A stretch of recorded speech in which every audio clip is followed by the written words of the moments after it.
I want to thank Patrick and Andrew and Matt for making all of this possible, and I appreciate all your kind comments.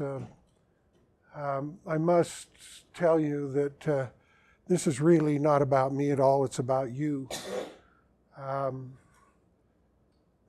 Not everyone can appreciate the value of this information. In fact, that's one of the tragedies that I've experienced in my life, is to realize how very little my fellow Latter-day Saints are interested in learning the fullness of the gospel. They are quite content to live in the first principles and ordinances, and there's no harm in that, but except that it will not allow you to progress. And we know how important progression is in the gospel. My research started because I wanted to understand prophecy. And so my first publications were about prophecy and the imagery used in prophecy. But it has expanded far beyond those narrow borders, and to a degree that I never imagined it would. And as I said earlier, one of my great disappointments is that there are so few Latter-day Saints that can see the value in this. And in fact, I'm surprised at the number who believe that what I have discovered, what I've published, is contrary to the gospel. And that certainly dismays me, because nothing could be further from the truth in my perspective. So it's about you, the fact that those of you sitting in this room and many others like you the world over have come to see the value of this research, and it has its own dividends. You realize the rewards, like Brent said, of reading the scriptures. It expands your view of the world, corrects so many things, and that's what makes it valuable. And it does make me sad that so many Latter-day Saints will not look at it. I assumed when I began publishing that this would be embraced by the greater body of the church, and in fact, it's been just the opposite. So my hat is off to you here in this room and others who have looked into the research, because your lives will be better for it. Your understanding will be better. And it means, in my world, it means that you are more receptive to the gospel than most of your fellow members. And it's a little tragic to realize that people decide to limit themselves to a narrow view of things. So I billed this as the last lecture for an interesting reason.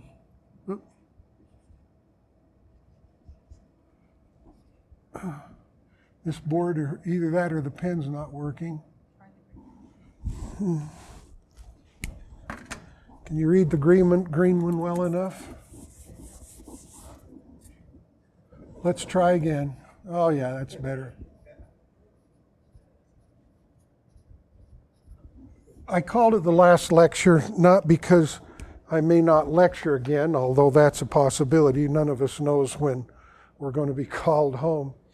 But because I was inspired by a series years ago when I worked at BYU. I was on staff, and they inaugurated a program called The Last Lecture, and the only topic assignment that was given to them was talk about what you would want to say to someone if you were going to depart this world after you sat down from speaking.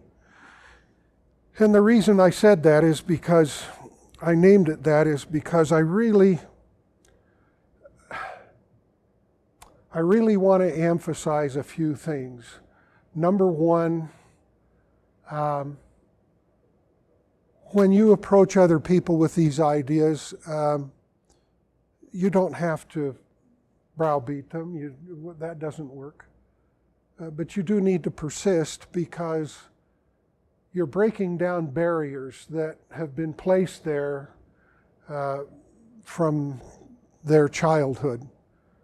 Our culture has, in spite of the technology that we have, our knowledge is quite limited. We like to think of the ancients, at least the scholastic crowd, the scholars like to think that people in the past were a little dim-witted and didn't really understand what was going on around them, and therefore they were superstitious and did a lot of crazy things. And instead of looking at trying to find the motivation, they just assign that motivation to them and move on. I look around me in the world today and I see as much ignorance in humanity as ever existed on the face of the earth. I used to like to tell my children, and you can vouch for this, I used to say to them, the problem with you is that most of what you know to be true just isn't. And that is my standard language. And I'll give you a couple of examples of how our culture has blinded us to the realities of almost everything, all right? For example, if we look at planetary history,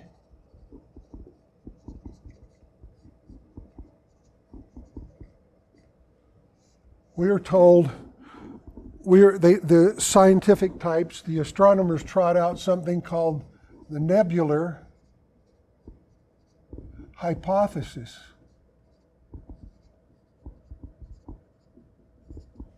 Anyone here conversant with the nebular hypothesis?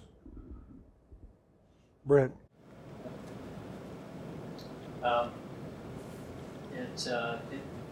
What underlies it is the concept of gravity and the coalescence of matter.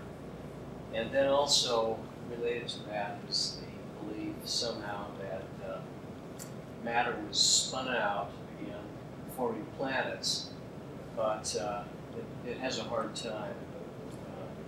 Even among scientists now, they're beginning to think, hey, that doesn't make sense. Yeah. They say we had a sun, and the sun coalesced out of a nebular cloud, hence the term nebular hypothesis.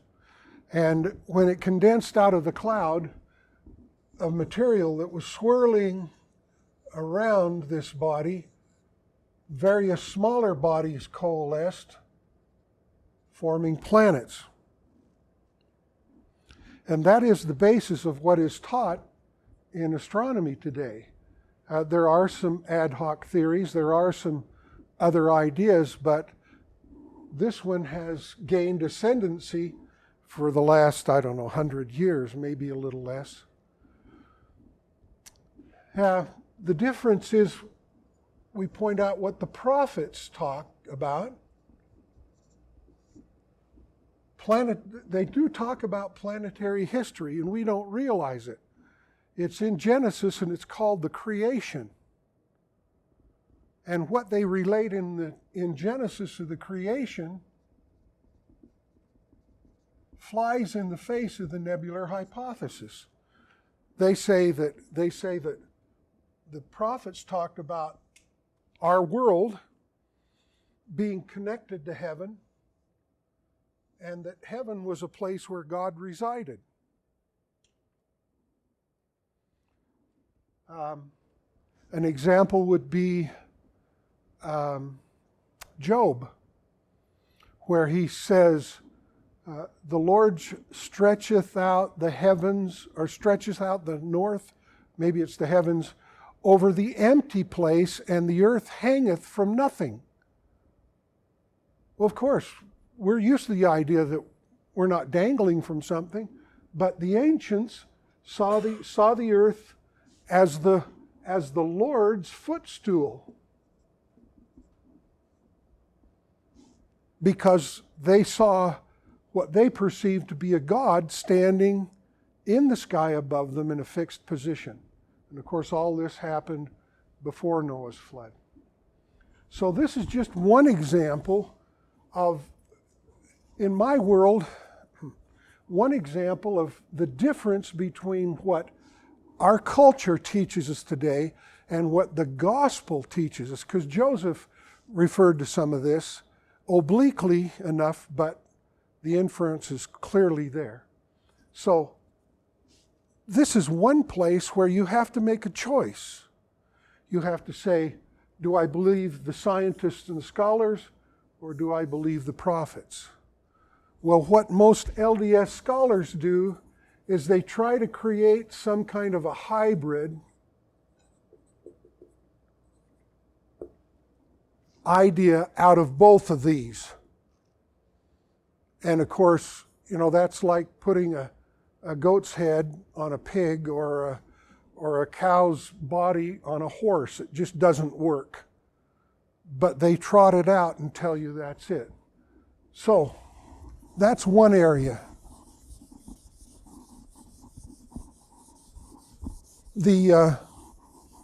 Our history, who we are and where we came from,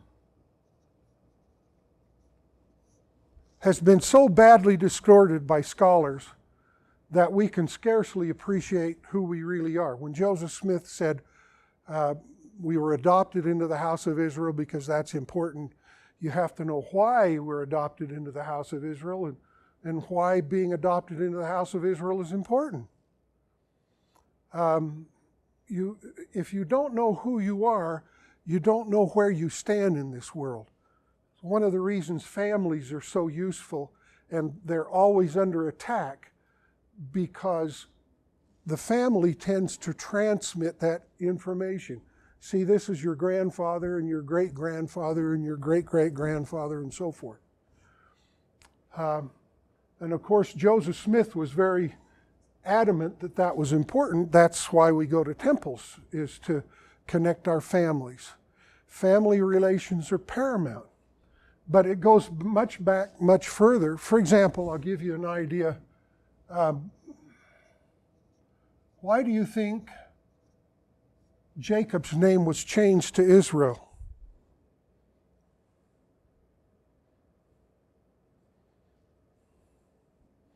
I never knew either until I began to examine the symbolic language of the past and the traditions of the past, and I discovered that it is a contraction of 3 words.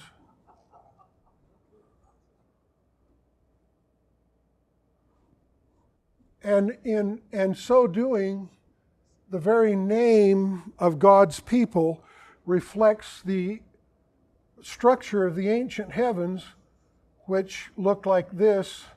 This was El, and Isis was centered on El, and Ra was centered on Isis. Now, these are just names, but if you look on the wall of the Salt Lake Temple, you see this very image, and it's called a frieze. It's an architectural structure. You see forgive my shaky hand, you see a circle with a ring around it. You also see these in petroglyphs around the world. Because what Joseph Smith was talking about and what our temples are constructed around are traditions that all ancient cultures embraced. They taught it differently from culture to culture, but when you can see where the originals come from, then you can recognize the symbol in whatever configuration it appears. Another coincidental thing about Israel is we know that the Star of David is nothing but 2 superimposed triangles. And the reason for that is that at one stage in this planet's history, in this history of these nested planets in the skies of the earth, that center figure turned into a triangle. And because of Earth's turning, that triangle appeared to rotate in this direction. So if you couldn't animate it, as Ryan does such a fabulous job with our stories, you would simply juxtapose the vertical triangle with the inverted triangle to come up with the symbol of Isis. And so this star, and of course we have the seal of Melchizedek and others that are comprised of a time when it became a square. And you do the same thing with a square. You superimpose them like this, and you get the seal of Melchizedek, which is kind of the vogue today in church symbologists. So it's important that we know who we are and who we descend from. And I've found little bits and hints. For example, there's a good indication that Joseph, who was sold into Egypt, had blue eyes and blonde hair. Well, we don't think of the Israelites. We look at, when people say Israelites today, they say Jews. They mean Jews, but they really mean, they say Jews, but they really mean Israelites. And we think of them as dark and swarthy people. But it turns out that Joseph in Egypt, and probably his brother Benjamin, because they were from the same mother, were very different than that. And they were easily recognizable. Come down in history, that is probably the reason that Christ and his apostles were so recognizable when they went to Jerusalem. They immediately knew them as Galileans because people from the area of Galilee were blonde, fair-skinned, blonde-haired, blue-eyed people predominantly, even though there'd been a lot of mixing. And I can say that because there was a great migration, and I'm not going to try to present evidence for all of this stuff, just show you that the history is very different from what you're taught. The area that we know as Palestine, the Levant in the Middle East, was home to the Israelites who left Egypt. And of course, we know that Nephi identified himself as a fair-skinned individual.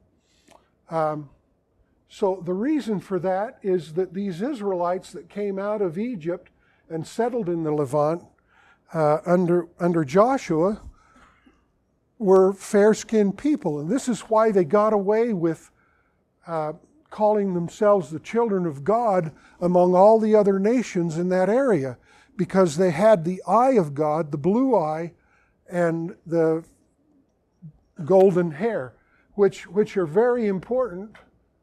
The blue, of course, we see in the Star of David. Actually, we see the primary colors in all the flags of the world. The blue being the representation of the star, or Isis, the star goddess. The red being the symbol for Mars. The orb that was seen in the center, and white or gold being the symbol for Saturn, which was the backdrop for these two. Again, this was red, this was blue or turquoise, and this was gold. And so, because this was termed the eye of God, this being the iris, and the, what's the word? Pupil, thank you. And the white or gold, this is why ancient tradition says the streets of heaven were paved with gold because the orb that backdropped all this was golden in color. So we begin to see what our tradition is, where it comes from. You begin to see why Joseph Smith was so adamant about adoption into the house of Israel. Because we need to know our history, and we don't. Historians have erased our true history. And there's, of course, in religion, and this is where things get a little dicey. I don't want anybody throwing rotten tomatoes at me, okay? Please, forbear.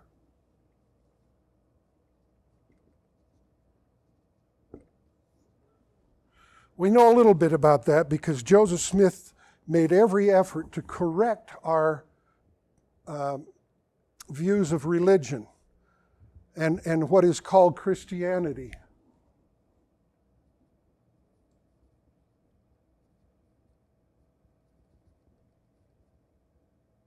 I-T-Y, okay. What is called Christianity. What it looks like to me from where I stand, Christianity has been perverted as much as any other religion on the face of the earth. The religion that we call Christianity is really a form of idolatry.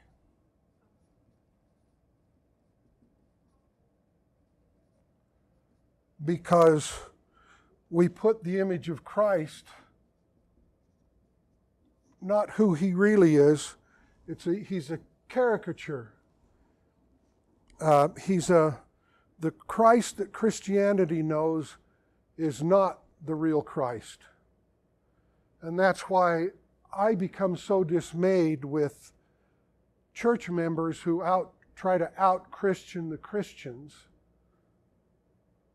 Because in so doing, we have begun to incorporate the very things that the Savior told Joseph Smith in the first vision. We read the first vision, but we do not stop to think about it. We do not stop to understand. We think the Lord was telling Joseph not to join any other church and he was going to establish another church. The words he actually used were that the doctrines that they taught were an abomination to him.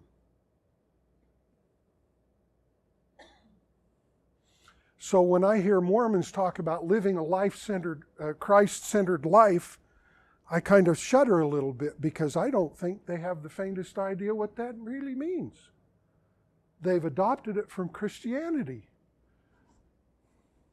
If you were Satan and you wanted to subvert the restoration, how would you do it? You'd find ways to twist the perception of the people about Christ and his sacrifice and what he did, who he was and what he actually accomplished. That's what's happened. It wasn't, Christ did not tell Joseph, okay, I want you to go to the Episcopalians and correct them because they're more close to the truth. He said they're all wrong.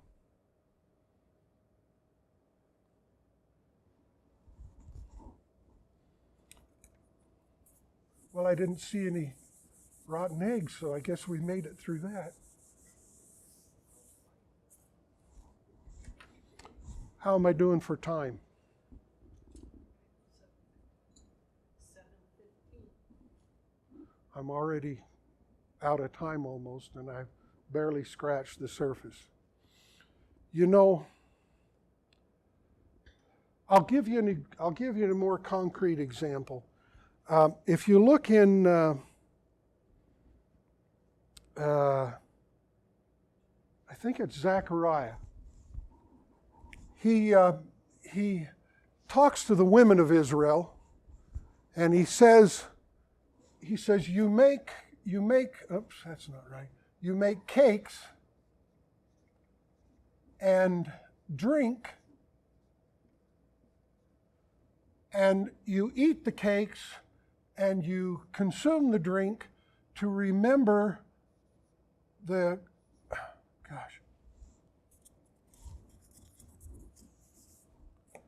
to remember the queen. Now these are his words, not mine. Queen of heaven. Now which of those heavenly orbs that I just described to you would qualify as the queen? If one was Isis, one was Ra, and one was El, which is the female aspect? Isis. They were worshiping the same goddess that the Egyptians were worshiping under the name of Isis. And they were making cakes and drink offerings, and they and their men were consuming them. This is a sacred meal, something that is very common in Jewish tradition. If you're aware of the Passover and the Seder meal that they consume, very often eating a meal was a way to remember something.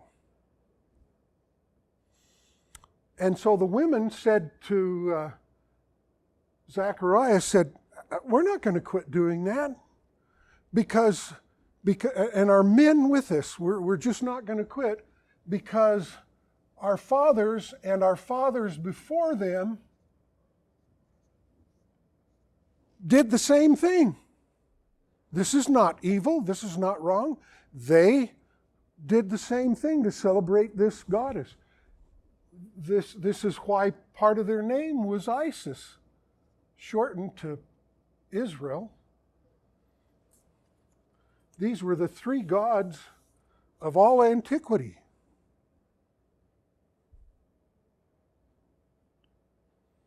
And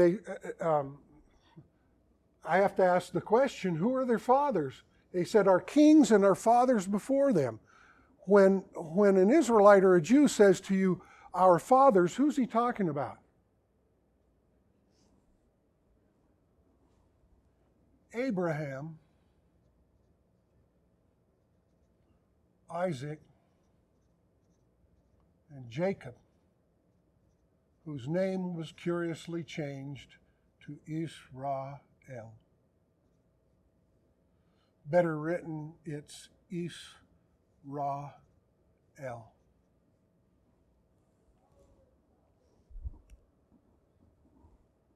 Now, why is all of that of any interest to us? Why should we study Zechariah? Well, we come down to the time of Christ, and he wants his followers, those that take on his name, to remember him. So, he takes bread and breaks it, and wine, and he insists that each of his apostles consume the bread and the wine. And he says, this do, and here's how he said it, this do in remembrance of me. Not her, not the Queen of Heaven, which all the apostles would have been aware of the tradition. When he started breaking bread and passing wine, they were already on board with it. They understood what he was doing. But he said, this do in remembrance of me. That is part of the covenant. And it's just as ancient as mankind itself, where they practiced the ritual with regard to the goddess, the Queen of Heaven. Christ was saying, now you're going to do this in remembrance of me, because I will be making the greater sacrifice. Of course, there's no way to emphasize the me in Scripture, so we read it and we say, this do in remembrance of me.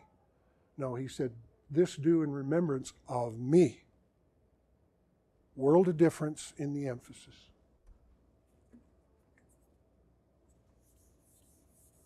And the same is true of baptism. The same is true of all the ordinances of the gospel, including our ordinances in the temple. Our temple ordinances have another whole meaning than the one we've been taught. And the evidence for that is on the outside of the temples. If you're going to start up a business where you sell automobiles, what are you going to put up on your building in the way of signage? Are you going to put up a picture of flowers? Will you put up a sign that says bakery? No.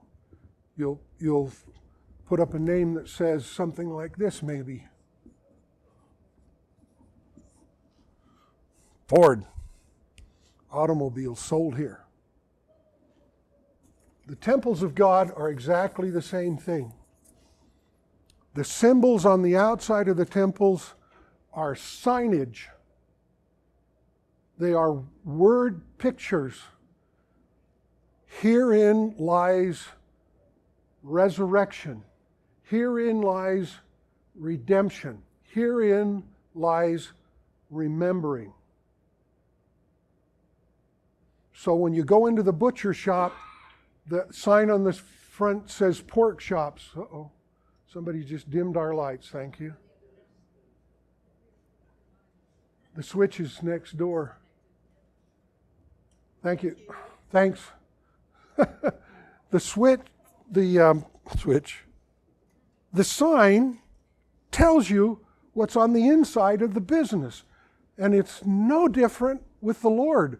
The Lord puts pictures on the outside of the temple, only they're symbols. They are pictographs. You know those 6 spires on the Salt Lake Temple? You know?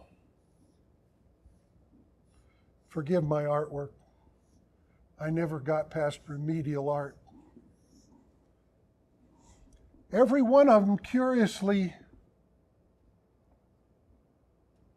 is a replica of what the ancient heavens looked like.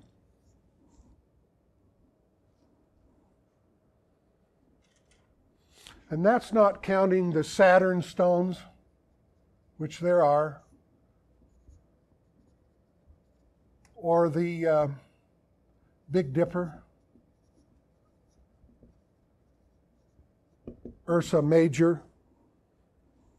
Why do you think the Big Dipper's on the west wall of Salt Lake Temple? I know a lot of you can answer the question, so somebody just shout it out for me. Why? It points to where the North Star is. And not only does it do so figuratively on the Salt Lake Temple, it does so literally. It's positioned on the west wall so that when you face the wall, the 2 points that you usually use to locate the North Star when you're looking at the stars literally points at the North Star. And why does it always point at the North Star? The sun and the moon go down, they cross the sky every day, all the other stars cross the sky. What star doesn't do that? The North Star. So you can build a building and fix the symbol that points to that North Star, and it's always going to point to the North Star. And now we know when Joseph came to the Benjamin Brown residence in Nauvoo one night and asked for sanctuary from the mobs, and they asked him some questions about the 133rd section of Doctrine and Covenants, or the 88th, I've forgotten which one. He said, "Brother Brown, come outside, point out the North Star to me." Why did Joseph do that? Other LDS scholars disparage that story. They say that's anecdotal. That has nothing to do with the gospel. It has everything to do with the gospel. That's why it's on the west wall of the Salt Lake Temple. Because that's the place where this resided. Everything was in the north. So, sometimes it's written in the scripture as the Orient, and today the Orient means east. But anciently, the Orient, everything was oriented to the north. Everything. That was the sacred place. Our culture doesn't know any of this stuff. 99.9999 Latter-day Saints don't know this. And they don't have enough intellectual curiosity to look up on that wall and say, why is there a Big Dipper up there?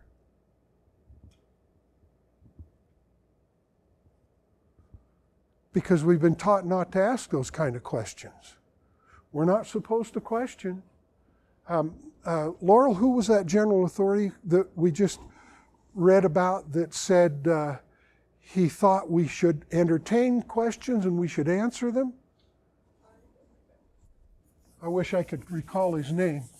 He's a lone voice in the wilderness, but I very much appreciated what he had to say. So, long story short, almost everything that you've been taught to take for granted in this world, whether it came from a secular source or a sectarian source, is wrong. We have built our culture on a house of cards. And the astronomers will tell you and the scientists will tell you, well, we've made great strides because we know how things really work. Well, yeah, we've had a few insights. But do you know what? The guys that came up with the insights were always the heretics. Galileo,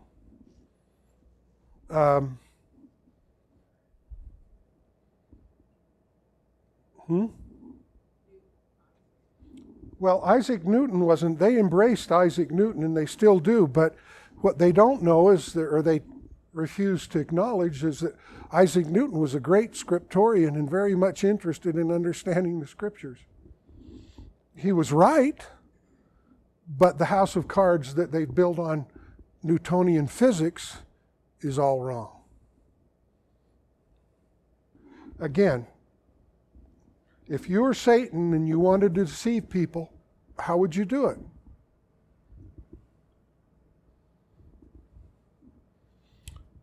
For those of you who've been to the temple, it's clearly laid out for you there.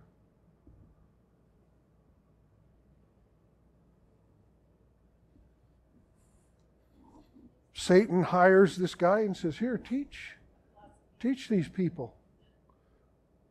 What do you teach? Well, I teach the Scriptures mingled with the philosophies of men. And if you think that doesn't happen in the church today, you're greatly mistaken. I'm not talking about the general authorities. They're doing what they're supposed to do. They're trying to spread the gospel. We, the membership, are the ones that have dropped the ball. Because we've not been inquisitive enough or cared enough to look beyond the surface of the gospel. Mormonism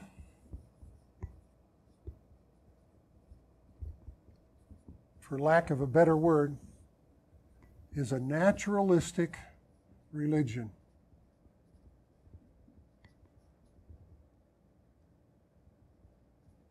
Naturalistic, I think that's right. Can anybody tell me what that means? It means that the way God works is it focus. That's right. Works through natural means to create his naturality to God is as governed, and Joseph taught this, God is as governed by the laws of the universe as you and I are. He's not the exception. He doesn't wear a pointed hat and wave a magic wand. He knows how it all works. Just like you learning to drive an automobile, you had to learn where that there was an ignition and a key and a brake and a pedal and a horn and a steering wheel and how to use all those things. If you didn't know how to use all those things, you couldn't operate the automobile. So this is my, and I'm, the primary example of that goes back to the first vision. I love the first vision. When Joseph walked out of that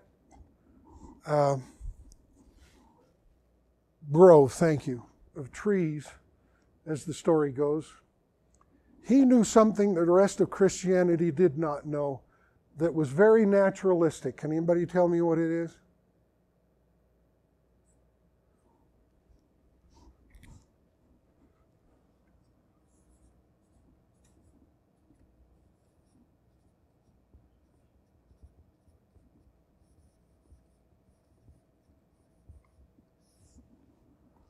The God was a perfect man. That he had a body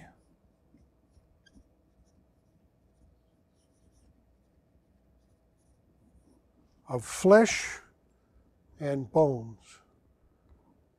Nothing, believe me, people, could have been more heretical in his day. And let me tell you about one other thing. Now this is kind of off topic, but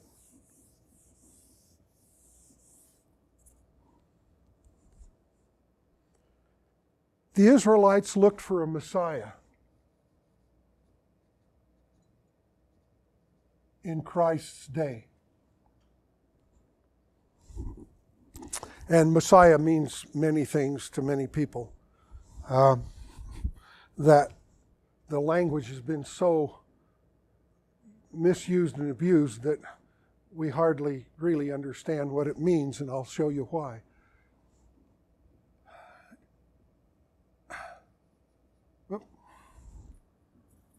I think one thing and my hand writes another.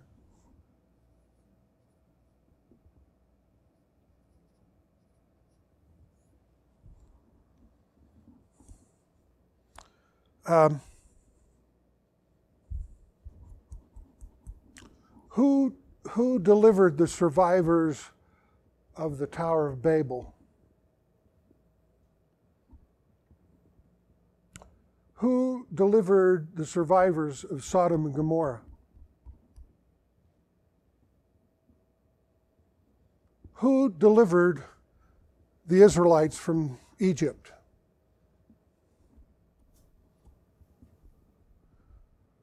Who delivered Elijah when he challenged the priests of Baal to a sacrifice? Who did that? Who delivered Jerusalem in the days of Isaiah from the destruction of the Assyrian army, Sennacherib? Who did that?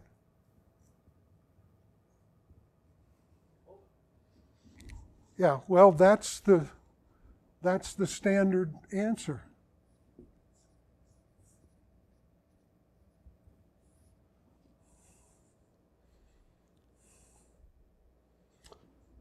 In my world, they were delivered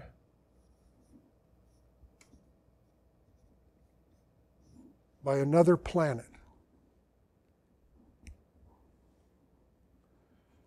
Yes, because whether the prophets talk about fire from heaven, or a blast from heaven, or a flood from heaven, or earthquakes,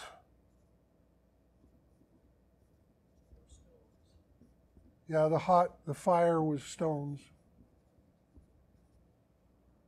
They're all talking about a planetary catastrophe.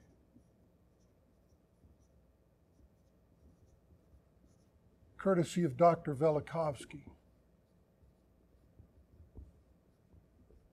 Sorry about my writing. An amazing man. But of course, he wasn't the first, but he's the one that set my feet on the path that I went. Now, come down to the time of Christ, and he claims to be the Messiah. And when he has the audience with the Sanhedrin, Caiaphas says to him, "Are you the Messiah?" And Christ says what? "You said it." And Caiaphas rends his garment and says, "Blasphemy." Now, why was Caiaphas so certain that Christ was not the Messiah? How did he know that Christ was not the Messiah? Because all their tradition told of a planet that was going to come and save them. They weren't looking for a man, they were looking for a cosmic Messiah. Christ didn't do anything to disabuse them. He says, you'll see me coming in the clouds.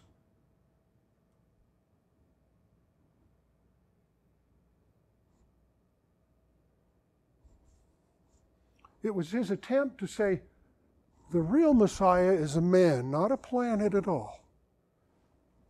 Today, they looked for a planet. What do we look for today?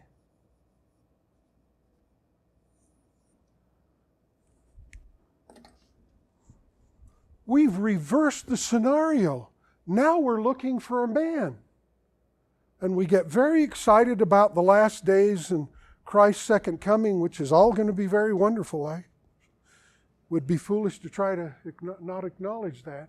But before that great and terrible day, when he does come, the whole world will be nearly destroyed in a planetary disaster.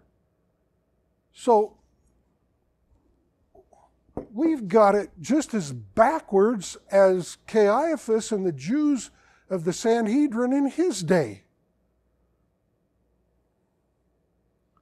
Latter-day Saints tend to just jump over the calamities of the last days. Yeah, there's a hurricane over here, and there's an earthquake over there, and there's a plague here, and the economy's crashing, and terrorism, and wars and rumors. Oh, these have got to be the last days.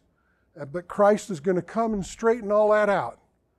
That's part of that Christian doctrine, the idolatry that I spoke about, that Christ said was an abomination to him. Because before Christ comes, the world will be cleansed. And that cleansing will be terrible. And there will be few survive. And it will be caused by a planet. Tony, for the sake of those who may not be familiar exactly with Joseph Smith's prophecy, I guess you're going to get to that, but I think... You mean Joseph Smith's statement about a planet or a comet? Yes. Joseph was emphatic about it. In volume 5 of Church History, page 300 and something, you'll have to go look it up yourself. He says... I'm not sure, I'm just kidding. It is for the 300s. It's in the 300 something. He says, the last great sign of the Son of Man will be called a comet or a planet. But it will be the sign. What we're seeing around us today are not the signs. And yet I see Latter-day Saints around us constantly saying, these have got to be the last days. This is it. This is the, the prophecies that Moroni quoted to Joseph Smith when he appeared to tell him about the Book of Mormon are Malachi and Joel and I don't know if he quotes Habakkuk, but those are the apocalyptic prophets. They talk about how awful things are going to be. And that was Joseph Smith's message, and we have completely lost track of it. Every dispensation of the gospel that we're aware of was triggered as a harbinger of planetary destruction. Abraham, Moses, Isaiah, their warnings were, look out, the sky is falling. It's the Chicken Little story.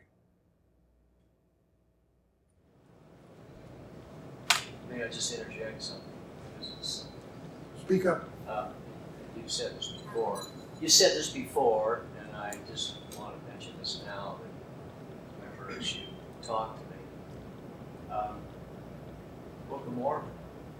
Patterns there in the Book of Mormon. Christ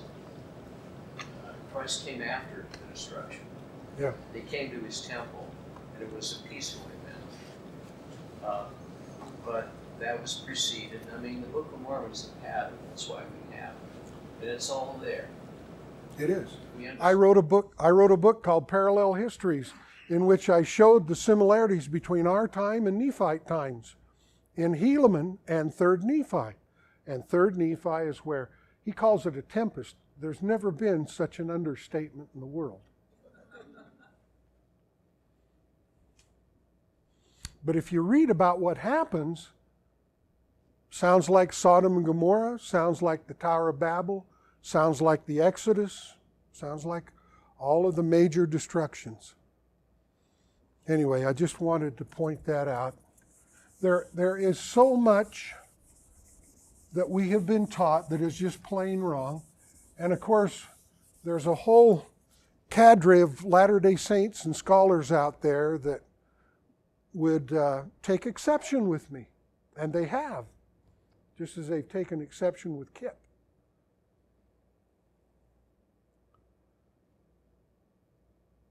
One day we'll find out who was right.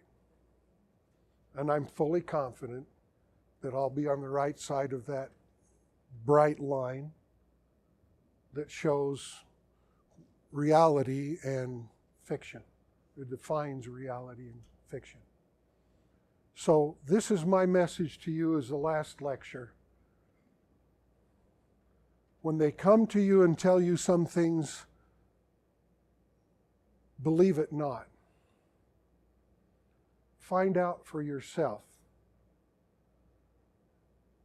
Learning this is probably the most difficult learning experience you will have had in your entire life. Because you have to demolish the building. I like this. I'm almost as old as dirt. And so when I was a missionary in Mexico, we used to give the lessons on a flannel board. And we used these little cutouts to put on the flannel board, pictures of the apostles, pictures of Savior, and pictures of the organization of the church.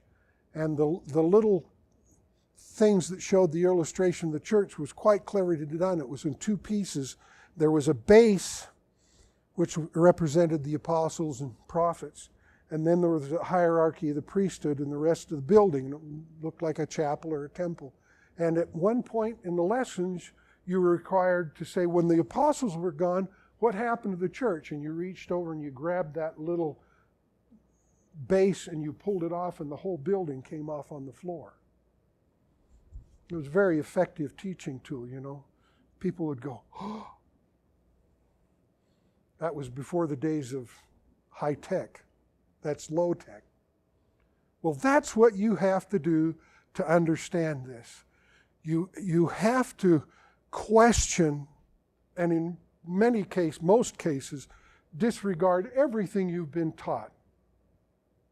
At school, at church, on television mostly.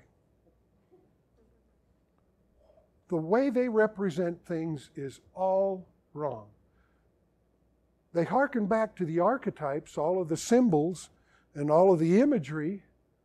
And of course, that's a very popular forum today. The gods, we've recreated the cosmic gods of the Greeks and the Romans, and we're playing them out in our medium, just like they did in their theater. You know, the word theater comes from Zeus's wife, Thea. It was all about the Gorgon and the goddess, the battle, the disheveled hag that nearly destroyed the world, who started out as the beautiful goddess and then was tamed by the hero god who reorganized the heavens and brought about peace once again before the heavens fled. And earth began to hang from nothing, as Job says. So this is my testimony to you. In the last lecture, When they come to you and try to tell you how things really were, question it. Believe it not. Find out for yourself. This is a participatory effort. I can give you the information, but you must internalize it, as Kip so aptly pointed out to me. You must be able to internalize this information in order for the Scriptures to be meaningful to you. What Brent was describing in his reading of the Scriptures is precisely the final effect. When you can pick up the Scriptures and read Genesis and not believe that it's a story of Adam and Eve, you've figured it out. Because the story in creation, in all of Genesis, is a parable, one after the other. It is not history. It is not history. There was no crawling on a belly like a reptile. There was no literal tree of life and tree of knowledge of good and evil. There was no seraphim with a flaming sword. That's all imagery. When you read Aesop's fables and you hear a story about a grasshopper talking to an ant, or an ant talking to a grasshopper, you don't really imagine that an ant and a grasshopper had a conversation. Or when the tortoise and the hare decide to have a race, you don't really believe that a rabbit and a turtle decided to race one another, do you? You know better than that. It's a fable. But when we pick up Genesis and start reading it, a little switch goes off in our head that we've been taught. Now you're reading history. You are not. It's a parable meant to teach you something about the relationship of man with our Heavenly Father and the situation that we live in this world. But what's that? It's even more beautiful, more powerful. Yeah, it is. It's more beautiful, more powerful, more inspiring When you words can convey. Yeah. When you actually find the meaning behind it, when you finally discover the meaning of your temple endowment, when you finally discover the meaning of your Scriptures, when you finally discover the meaning of Joseph Smith's teachings, it is an awe-inspiring, testimony-generating. I know it's common to say, I know that Joseph Smith was a prophet, but I know Joseph Smith was a prophet. I have tested him. And he's come up shining. So that's my message to you tonight. That is the rationale behind the title. I'm not going to die anytime soon, I don't believe. I certainly hope not.